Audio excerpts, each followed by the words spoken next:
Praise the Lord. கர்த்தருக்கு ஸ்தோத்திரம். ஆண்டவரும் அருமை இரட்சகருமாக இருக்கிற இயேசு கிறிஸ்துவின் விலையேற பெற்ற நாமம் மகிமைப்படுவதாக. கர்த்தருடைய பூரண ஆசீர்வாதமும் அவருடைய பூரண சுகமும் இரக்கமும் தயவும் பூரண கிருபையும் பூரண ஆரோக்கியமும் உங்கள் ஒவ்வொருவரையும் ஆளுகை செய்வதாக. கர்த்தர் நல்லவர்.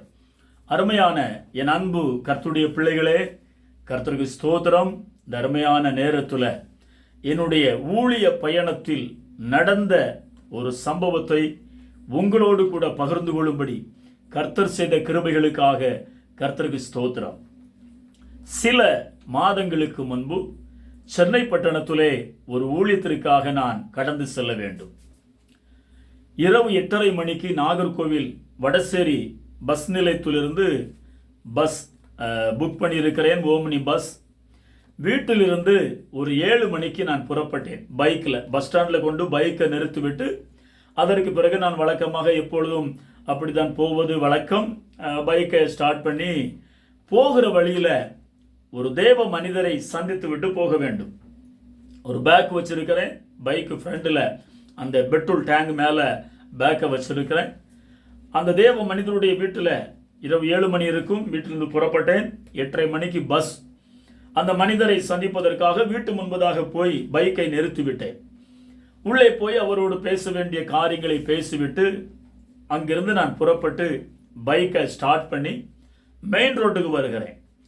சற்று நேரம் மெதுவாகத்தான் பைக் ஓட்டி கொண்டு போகிறேன். அதிவேகம் ஒன்றும் இல்லை. மழை பெய்து கொண்டிருக்கிறது. பெரிய மழை அல்ல, சாரல் மழை பெய்து கொண்டிருக்கிறது. அதிகமாக வெளிச்சம் இல்லை. மழை பெய்கிறபடினாலே வெளிச்சம் மங்கி காணப்படுகிறது. சற்று நேரம் பைக்கில் போயிட்டு இருக்கும்போது திடீர் என்பதாக வலது கை பக்கத்தில் பார்க்குறேன். வலது கை அந்த பிரேக் பிடிக்கிற இடத்துல ஒரு கம்பு ஏதோ ஒன்று இருப்பது போல என் கண்களுக்கு தெரிகிறது. கண்ணாடி போடுவேன். இரவு நேரம், வெளிச்சம் குறைவாக இருக்கிறது. அது கம்பாக தெரிகிறதே, ஒன்றும் புரியவில்லை. ஆனாலும் ஒரு கம்பு இருக்கிறது போல தெரிகிறது, சரியாக புரியவில்லை. ஆனாலும் பைக்கை ஓட்டி போய்கொண்டே இருக்கிறேன். சந்தேகம். பைக்கு கொஞ்சம் போன உடனே மீண்டும் திரும்ப வலது கை பக்கத்தில் பார்க்கிறேன். நான் பார்த்தது அங்கு இருப்பது கம்பு அல்ல, ஒரு பாம்பு. கையை வலது கை அந்த ஹேண்ட்பேக் பிடித்திருக்கிறேன். பக்கத்தில் அந்த பிரேக் பிடிக்கக்கூடிய இடம், அந்த கேபிள் வழியாக ஒரு பாம்பு.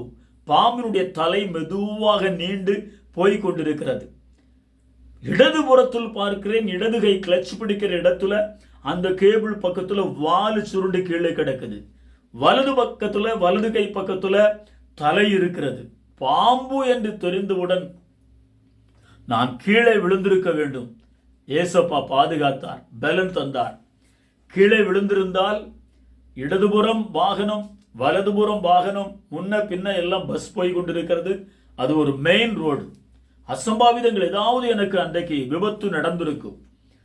போகிற நேரத்தில் பைக்கில் இருந்து கீழே விழுந்தா ஏதாவது வாகனங்கள் அடிபடுவதற்கு வாய்ப்புகள் இருக்கிறது. ஆனால் ஏசப்பா கிருபையினால அதற்கு ஆண்டவர் அனுமதி கொடுக்கவில்லை. பயம், நடுக்கம், படபடப்பு, பாம்பு என்ன செய்வதென்று தெரியவில்லை. மெதுவாக பாம்பு பைக்கை ஓட்டிக்கொண்டே போகிறேன். ஏதாயிலும் ஆள் நடமாட்டம் உள்ள இடத்துல, வெளிச்சம் உள்ள இடத்துல போய் பைக்கை நிறுத்த வேண்டும் என்று மெதுவாக, பாம்பு அப்படியே இருக்கிறது. பிரியமானவர்களே, வலது கை பக்கத்துல பாம்பு அப்படியே இருக்கிறது. இடது கை பக்கத்துல வாலு சுருண்டு கீழே கிடக்குது. பைக் போய்கொண்டே இருக்கிறது. கிட்டத்தட்ட ஒரு 1/2 கிலோமீட்டர் தாண்டி பைக் போய்கொண்டிருக்கிறது. போகிற வழியில ஒரு பஸ் ஸ்டாப், வெளிச்சம். பஸ் ஏறுவதற்காக சில மனிதர்கள் அங்கே நிற்கிறார்கள். மெதுவாக, கர்த்தருக்கு ஸ்தோத்திரம், அந்த வெளிச்சம் இருக்கிற இடத்துல போய் மெதுவாக பைக்கை நிறுத்தி கீழே இறங்கினேன். கீழே இறங்கி பாம்பு பாம்பு என்று சத்தம் போட்டேன். பக்கத்தில் ஆப்போசிட்ல ஒரு பாத்திர கடை. அந்த மனிதர் பாம்பு என்று சத்தம் போட்ட உடனே அவர் சொல்லுகிறார், யோ, பைக்கை கொஞ்சம் தள்ளி நிப்பாட்டி பாம்பு இருக்கான்னு செக் பண்ணி பாருங்க, எங்கேயோ உள்ள பாம்பு என் கடைக்குள்ள வந்துட போகுது அப்படின்னு வேற சத்தம் போட்டார். நான் அதை ஒன்றும் காது கொடுத்து ஒன்றும் வாங்கலை. பாம்பு பாம்புன்னு சத்தம் போடுறேன். எல்லாரும் ஓடி வந்துட்டாங்க. கீழே இறங்கவும் அதுவரைக்கும் கிட்டத்தட்ட 1 கிலோமீட்டர் என்னோடு பயணம் செய்த வலது கை பக்கத்தில் இருந்த பாம்பு பைக்கை நிறுத்தி கீழே இறங்கும் போது அந்த பாம்பானது ஹெட்லைட் கவருக்குள்ள போய் மறைந்து கொண்டது. ஓடி வந்து எல்லாரும் எங்க பாம்புன்னு கேட்கிறாங்க. நான் சொன்னேன், ஐயா, என் வலது கை பக்கத்துல தலை இருந்துச்சு, இடது கை பக்கத்துல வால் தொங்கிட்டு இருந்துச்சுயா, 1 கிலோமீட்டர் என் பைக்கில் இந்த பாம்பு கூட வந்திருக்கு அப்படின்னு. யார் நம்புவாங்க? டிவியில் பார்த்துருக்குறோம், காருக்குள்ள பாம்பு இருக்கிறத பிடிக்கிறாங்க. ஷூவை மாட்டுவதற்கு முன்பதாக ஷூக்குள்ள பாம்பு இருக்கிறத பார்த்து பிடிச்சிருக்காங்க. பைக்லையும் பாம்பு இன்ஜின்ல ஏதாவது மறைந்து இருக்கிறத பார்த்துருக்காங்க. எனக்கு என்னன்னா, 1 கிலோமீட்டர் என் கூடவே பாம்பு பயணம் வந்திருக்கு. 1 கிலோமீட்டர் என் கூட டிராவல் பண்ணியிருக்கு பாருங்க. அன்னைக்கு ஆண்டவர் செய்த அற்புதம். அருமையான கர்த்தருடைய பிள்ளைகளே, வருகிற வழியில பாம்பு, நான் ஏதாவது டிஸ்டர்ப் பண்ணி பாம்பு கையை கொத்திருந்தால், கடித்திருந்தால் அலறி அடித்து கீழே விழுந்திருப்பேன். பெரிய விபத்து நடந்திருக்கும். கர்த்தருடைய கிருபை, மெதுவாக அந்த பைக்கை நிறுத்தி சத்தமோட்ட எல்லாரும் ஓடி வந்து பாம்பை தேடிக்கொண்டிருக்கிறார்கள். தேடிக்கொண்டிருக்கிற பொழுதே சீட்டை தட்டுறாங்க, வீல் பக்கத்துல பாக்குறாங்க, ஃப்ரண்ட்ல பாக்குறாங்க, பின்னாடி பாக்குறாங்க, பெட்ரோல் டேங்க் பாக்குறாங்க. நான் சொன்னேன், வலது கை பக்கத்துல இருந்துச்சியா. எனக்கு நடுக்கம் தீரல, படபடப்பு தீரல, சரீரமெல்லாம் விசர்த்து விட்டது. கர்த்தருக்கு ஸ்தோத்திரம்.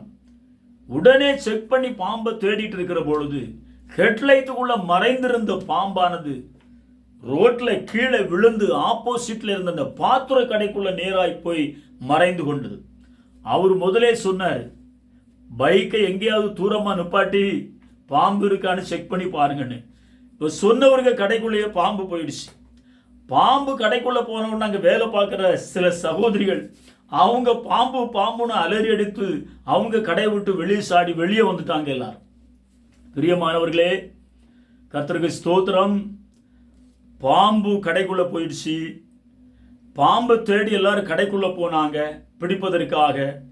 கடைக்குள்ள போன பாம்பு அங்க போய் பாம்பை பிடிப்பதற்கு முயற்சி செய்கிற பொழுது, கர்த்தருக்கு ஸ்தோத்திரம், பாம்பு கடைக்குள்ள இருந்த பாம்பு மீண்டும் தப்பித்து போகும்படியாக ரோட்டு சைடில் வந்து ரோட்ல கிராஸ் பண்ணி போகும்போது அங்கிருந்து வந்த ஒரு 2 வீலர் அந்த பாம்புக்கு மேலே ஏறி அந்த பாம்பு அடிபட்டு இறந்து போனது.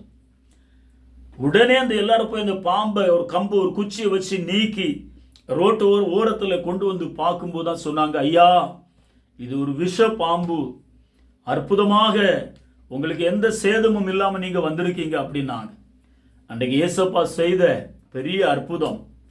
இந்த பெரிய பிரச்சனையில் அந்த பாம்பு எனக்கு எந்த சேதத்தையும் ஏற்படுத்தாதபடி ஆண்டவர் பாதுகாத்தார். மாமிசம் பலகீனம் உள்ளது, ஆவி உற்சாகம் உள்ளது. மாமிசம் பலகீனம் உள்ளது தானே. பாம்பு என்று தெரிந்தவுடன் நான் அலறி கீழே விழுந்திருந்தா நினைச்சு பாருங்க. சென்னைக்கு 8:30 மணிக்கு பஸ் டிக்கெட் போட்டிருக்கிறேன், எல்லாம் தடைப்பட்டிருக்கும். ஆனால் ஆண்டவர் அற்புதமாக பாதுகாத்தார். கை பக்கத்தில் இருந்த பாம்பு என் கையை கடிக்காதபடி, தீண்டாதபடி தேவன் பாதுகாத்தார். இது கர்த்தருடைய கிருபை, கர்த்தருடைய பாதுகாவல். அவர் நம்மை பாதுகாக்கிற தேவன். பாம்பு தூக்கி ஓடையில போட்டுட்டாங்க. உடனே எப்படி சுதாகரித்து கொண்டு மீண்டும் பைக்கை ஸ்டார்ட் பண்ணி பார்த்து கவனமா போங்க அப்படின்னாங்க. பயப்படாதீங்க, தைரியமா போங்கன்னு எல்லாரும் நின்று பக்கத்தில் நின்று பலப்படுத்தினாங்க. முகத்தை எல்லாம் துடைத்து கொண்டு மீண்டுமாக வீட்டுக்கு ஃபோன் பண்ண, இப்படி பைக்கில் பாம்பு வந்து விட்டது என்று சொன்னேன். பைக்கை ஸ்டார்ட் பண்ணி நேராக பஸ் ஸ்டாண்டுக்கு போனேன். 8:15 மணி ஆகிவிட்டது. கர்த்தருக்கு ஸ்தோத்திரம். நான் பைக்கை நிப்பாட்டி விட்டு அந்த டிக்கெட் புக் பண்ணுகிற இடத்துக்கு கவுண்டர் இந்த ஆஃபீஸ்க்குள்ளே போனேன். என்னை பார்த்த உடனே என்னுடைய தோற்றம், முகமெல்லாம் விசர்த்து, சரீரமெல்லாம் விசர்த்து இருக்கிறது. ஒரு விதமான பதட்டம் எனக்குள்ள இருக்கிறத பார்த்தாங்க. பார்த்துக்கிட்டு, என்ன ஒரு மாதிரி நிற்கிறீங்களே, உடம்பெல்லாம் விசர்த்து இருக்கு, ஒரே ஒரு நடுக்கத்தில் இருக்கிற மாதிரி தெரியுதுன்னு கேட்டாங்க. நான் நடந்த சம்பவத்தை சொன்னேன். ஐயா, இப்படி பைக்கில் வருகிற பொழுது ஒரு பாம்பு என் பைக்கில் இருந்துச்சு, வலது கை பக்கத்தில் இருந்துச்சு, இடது கை பக்கத்தில் வால் தொங்கிட்டு இருந்துச்சு. ஒரு குறிப்பிட்ட இடம் வந்தோன்னா பைக்கை நிறுத்தினேன். பாம்பு எல்லாரும் தேடுனாங்க. பாம்பு பைக்கில் இருந்து கீழே வந்து கடைக்குள்ளே போச்சு, திரும்ப அது வெளியே வந்துச்சு, பைக்கில் அடிபட்டு இறந்தது என்று நடந்த சம்பவத்தை அவரிடத்துல விவரித்து சொன்னேன். அவர் ஒரு வார்த்தை சொன்னார். என்ன சொன்னார் தெரியுமா? நீங்க கும்பிடுகிற சாமி நல்ல சாமி, அந்த சாமி தான் உங்களை பாதுகாத்திருக்கிறார். இல்லைன்னா பாம்பு உங்களை கொத்திருக்கும். இல்லைன்னா பாம்புன்னு தெரிஞ்சோன்னா பைக்கில் இருந்து நீங்க கீழே விழுந்திருப்பீங்க. ஏதாவது வண்டி மோதி உங்களுக்கு அசம்பாவிதம் நடந்திருக்கும், இன்னைக்கு பிரயாணமே நீங்க சென்னைக்கு போக முடியாதே அப்படின்னு சொன்னார். உண்மைதான் பிரியமானவர்களே. நாம் ஆராதிக்கிற தேவன் தமது பிள்ளைகளை இப்படிப்பட்ட எல்லா தீங்குக்கும் விலக்கி பாதுகாக்கிறவர். சங்கீதம் 121 7வது வசனம், கர்த்தர் உன்னை எல்லா தீங்குக்கும் விலக்கி காப்பார், அவர் உன் ஆத்துமாவை காப்பார். 8வது வசனம், கர்த்தர் உன் போக்கையும் உன் வரத்தையும் இது முதற்கொண்டு என்றைக்கும் காப்பார். ஆமென். கர்த்தர் நல்லவர். 1 கிலோமீட்டர் அந்த பாம்பு என் கூட பயணம் செய்திருக்கிறது. கடைசியில அதற்கு மரணம். எனக்கு எந்த சேதமும் வரல. எந்த தீங்குக்கு எல்லாம் ஆண்டவராகிய இயேசு கிறிஸ்து என்னை விலக்கி பாதுகாத்தார்.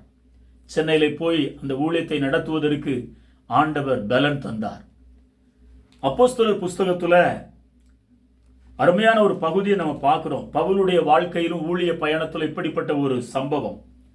அப்போஸ்தலர் 28ஆம் அதிகாரத்துல நம்ம வாசிக்கும் போது, மெலிதா தீவுல ஊழியத்தின் பாதையிலே பவுலும் அவரோடு சேர்ந்து சில தேவனுடைய பிள்ளைகளும் போகிற நேரத்துல அந்த தீவுல மழைக்காலம், குளிர் என்று சொல்லி அந்த தீவார் விறகுகளை எல்லாம் போட்டு அனல் மூட்டி குளிர் காய்வதற்காக, அனல் பெறுவதற்காக விறகுகளை போட்டு தீ மூட்டி கொண்டிருக்கிறார்கள். 28ஆம் அதிகாரத்துல 3வது வசனத்துல பவுல் சில விறகுகளை வாரி அந்த நெருப்பின் மேல் போடுகையில் ஒரு விரியன் பாம்பு அனலுரைத்து புறப்பட்டு அவனுடைய கையை கவ்விக்கொண்டது. பாருங்க, அன்றைக்கு ஒரு கொடிய விரியன் பாம்பு பவுலினுடைய கையை கவ்விக்கொண்டது. 5வது வசனத்துல பவுல் அவன் அந்த பூச்சியை தீயிலே உதறி போட்டு ஒரு தீங்கும் அடையாதிருந்தான். அருமையான கர்த்தருடைய பிள்ளைகளே, பவுல் கையில பாம்பு தொங்கிச்சு. பெரிய பலசாலி, பெரிய தேவனுடைய மனிதர். அவர் பயப்படல. அவருடைய சர்வ சாதாரணமாக கையிலே கவி கொண்டிருந்த பாம்பை தீயிலே உதறி போட்டு ஒரு தீங்கும் வராதபடி பாதுகாக்கப்பட்டார். ஏசப்பா கிருபையாய் பாதுகாத்தார் பவுல. ஆனா என் கூட 1 கிலோமீட்டர் பாம்பு என் பைக்கில் என் கூட பயணம் செய்திருக்கிறது. கடைசியில் அந்த பாம்புக்கு மரணம். கர்த்தருக்கு ஸ்தோத்திரம். கிருபையாக அன்றைக்கு ஆண்டவர் என்னை பாதுகாத்தார். பிரியமானவர்களே, அவர் நம்ம எல்லா தீங்குக்கும் விலக்கி பாதுகாக்கிறவர். உங்களையும் இப்படிப்பட்ட அநேக சூழ்நிலைகளிலே பாதுகாத்திருக்கிறார். நம்ம டிவி பேப்பர்ல அங்க பாம்பு வந்துச்சு, இங்க பாம்பு வந்துச்சுலாம் பார்க்குறோம், படிச்சிருக்கிறேன் நானும். ஆனா அன்னைக்கு என் வாழ்க்கையில கூடவே பைக்கில் வலது கை பக்கத்துல தலையும் இடது கை பக்கத்துல வாலும், அதை மறக்க முடியாது. கர்த்தர் அற்புதமாக அந்த சம்பவத்துல ஒரு பாதுகாவலை கிருபையாக தந்து எந்த சேதமும் வராதபடி கர்த்தரனை பாதுகாத்தார். பிரியமானவர்களே, மழை காலங்களில் விசேஷமாக நாம் வாகனங்களை பைக், 2 வீலர் 4 வீலர் விட்டு மீண்டும் நாம் எடுக்கிற பொழுது நன்றாக சரிபார்த்து வாகனங்களை இயக்க வேண்டும், பயணம் செய்ய வேண்டும். ரொம்ப ஜாக்கிரதையாக வாகனங்களை கையாளுவோம். எந்த சூழ்நிலையிலும் ஆண்டவர் நம்மை பாதுகாக்கிறவர். எல்லா தீங்குக்கும் விலக்கி பாதுகாப்பார். எனக்கு செய்த நன்மைகளை உங்களுக்கும் ஆண்டவர் செய்திருக்கிறார். இந்த அனுபவத்தை உங்களோடு பகிர்ந்து கொள்ளும்படி கர்த்தர் செய்த கிருபைக்காக நன்றி. வசனத்தின்படி எல்லா தீங்குக்கும் விலக்கி பாதுகாக்கிற கர்த்தர் என்னை பாதுகாத்தார். அந்த பாம்பினால் எனக்கு எந்த சேதமும் வராதபடி, வாகனத்திலிருந்து கீழே விழுந்து எந்த விபத்தும் எனக்கு நேரிடாதபடி கர்த்தர் செய்த, ஏசப்பா செய்த மகத்தான இந்த கிருபைகள், தயவு, இரக்கத்திற்காக நன்றி. கர்த்தர் உங்களை ஆசீர்வதிப்பாராக. ஆமென்.